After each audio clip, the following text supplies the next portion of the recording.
Welcome back, guys. So last week we talked about a number of things as we settled the West. We talked about the last of the Native American kind of conflicts, and we talked about Wounded Knee and the ghost dance and the destruction of the buffalo as one of the most effective ways of removing the native population from lands that the United States government now wanted to settle effectively. At Wounded Knee, we saw the last of the Sioux, 350, kind of rounded up, and it was significant in that at that point it kind of symbolized the end of those conflicts and the movement of tribes to smaller and smaller reservations so that the United States government could figure out what to do with the land, and they chose to promote agriculture, number one, and also feed a growing population in the East by encouraging the cattle industry. Today we're going to talk a little bit about the romanticized vision that we have of the West, and we'll start off with a really famous piece that was painted in 1908 by a guy named Frederick Remington, the Frederick Remington that you guys will be more familiar with. He played a really important role in the Spanish-American War as well as an illustrator for newspapers and publications during the time. But this is a famous piece by him called Stampeded by Lightning. So Frederick Remington was a painter and a sculptor, and he's best known for his kind of romanticized and spirited depictions of the Western frontier, which is why I chose him today, because that's what we're talking about. Remington liked to paint in a single dominant color. Native Americans, cowboys at work, and other familiar Western scenes were all subjects of Remington's work. So last week when we talked about that growing demand for beef, I'll give you just a few kind of facts about that. So after the Civil War, the demand for beef skyrocketed, partly due to those growing cities. The Chicago Union Stockyards opened in 1865, and by spring of 1866, the railroads were running regularly through places like Sedalia, Missouri, and from Sedalia, Texas ranchers shipped their cattle to Chicago and markets throughout the East. They found, however, that the route to Sedalia presented several obstacles, including thunderstorms and swollen rivers, and in 1866 farmers grew really angry about trampled crops and blockaded cattle in Baxter Springs, Kansas, preventing them from reaching Sedalia. So some herds had to be sold at a cut rate price, and others died of starvation at that point. And so there started to be this search for other routes and other ways to get those cows to market. And that brings us to Joseph McCoy, which is the reason we say things like the real McCoy, if you've ever heard that phrase before. Joseph McCoy founded the very first cow town, and that's what we're going to talk about at the beginning of today. So the next year, cattlemen found a more convenient route. An Illinois cattle dealer named Joseph McCoy approached several western towns with plans to create a shipping yard where trails and rail lines all came together. The tiny Kansas town of Abilene enthusiastically agreed to the plan, and McCoy built cattle pens, a 3-story hotel, and helped survey something called the Chisholm Trail. Now this down here, right here in the bottom left, this is Jesse Chisholm, and he grew famous for many reasons, but one of them was he surveyed this trail that became one of the most popular trail routes to be used. So the Chisholm Trail is the major cattle route from San Antonio, Texas, through Oklahoma to Kansas. 35,000 head of cattle were shipped out of the yard in Abilene during its very first year in operation. The following year, business more than doubled to 75,000 head of cattle. And I'm going to show you one more thing. And that wasn't the only cattle trail that was out there. So, in addition to, so first we'll start with the Chisholm Trail. And you can see Abilene here. This was the very first cow town. But as soon as it proved successful, there were all sorts of others that started to pop up. There was another trail called the Goodnight Loving Trail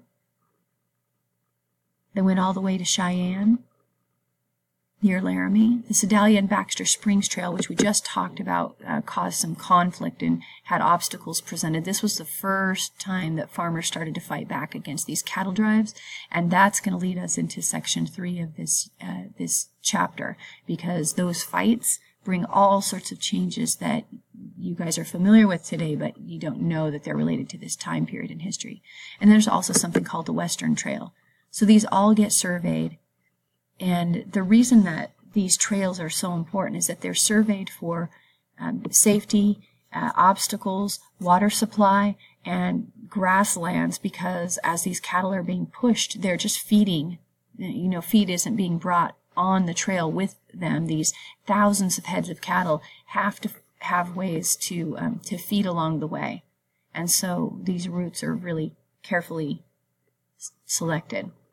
So one more time, the Chisholm, Sedalia Baxter Springs, the Goodnight Loving, and the Western. I do ask a question about that on the test, and a lot of people don't remember the names of these trails. Okay. Back to here. Soon ranchers were hiring cowboys to run cattle along these trails that had now been surveyed and blazed. Within just a few years, the Chisholm Trail was worn wide and deep, and there was little question about where the trail was located after just 2 years in operation.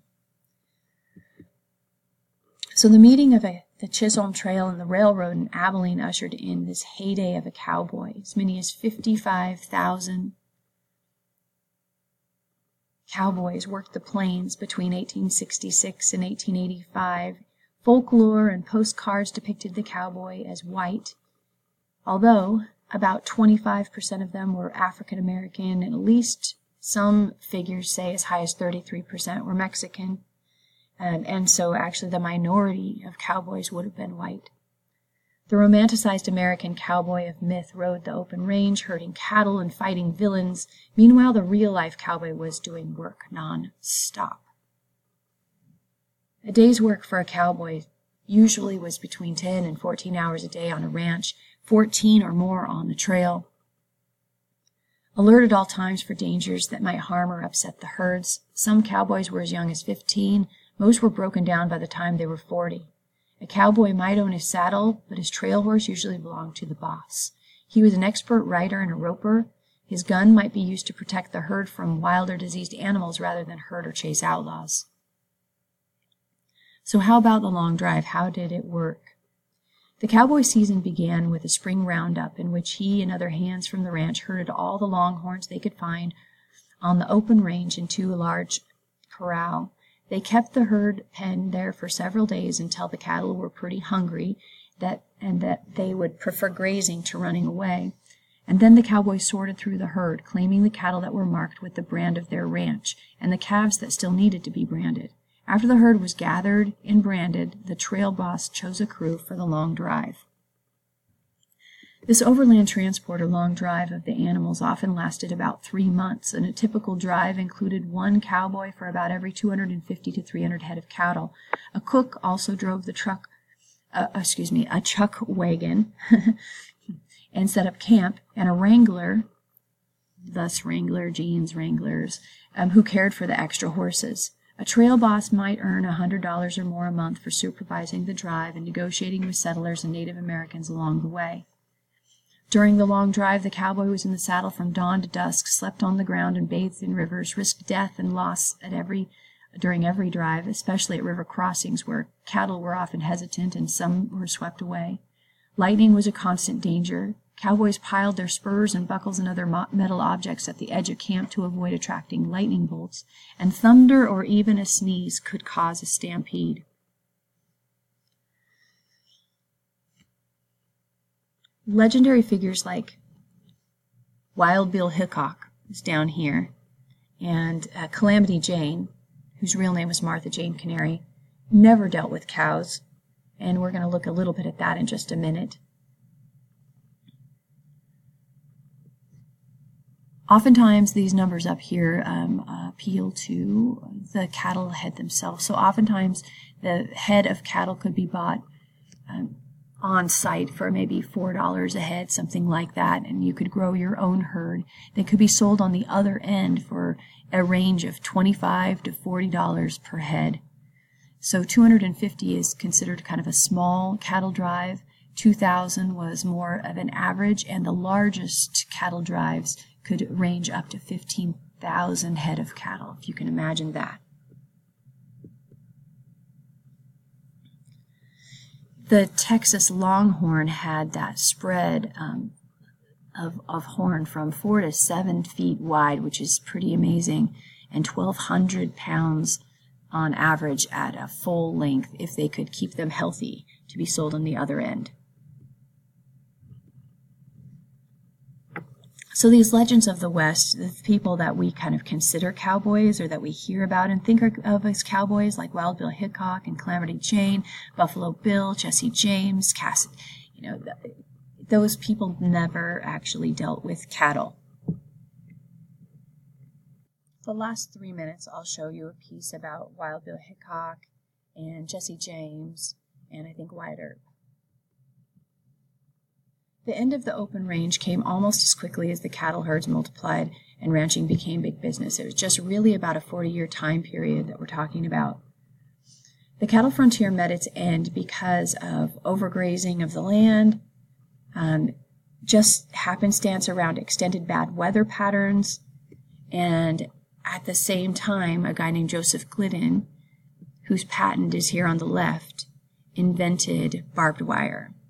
And barbed wire is going to change the nature of the way that the West is run. So between 1883 and 1887, there were some alternating patterns of really dry summers and harsh winters that wiped out whole herds. Most ranchers then turned to smaller herds of higher grade stock that would yield more meat per animal. And ranchers turned to fencing the land. Wooden fences, these cattle would just walk right through. And so it wasn't until Glidden invented barbed wire that was cheap, easy to use, and it actually helped to corral and turn the open plains into a series of fenced-in ranches, and the era of the wide open West was over almost as quickly as it started.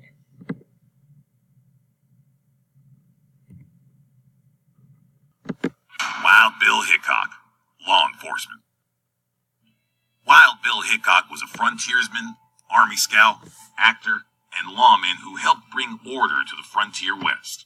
His career as a gunslinger started on the wrong side of the law, killing twice and being put on trial twice, and being released both times. Hickok was elected sheriff of Velas County, Kansas in 1869. His reputation as a gunslinger continued when he killed 2 men in gunfights within his first month. In 1871, Wild Bill became Marshal of Abilene, Kansas. This was a dangerous town. During his shootout with saloon owner Phil Coe, Hickok killed Coe before he could fire a shot at him.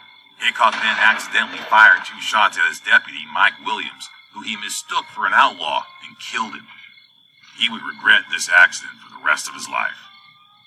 In 1876, in Deadwood, South Dakota, Wild Bill Hickok, who had become a regular poker player at Nuttall and Mann Saloon with his back to the door, was shot and killed instantly by Jack McCall.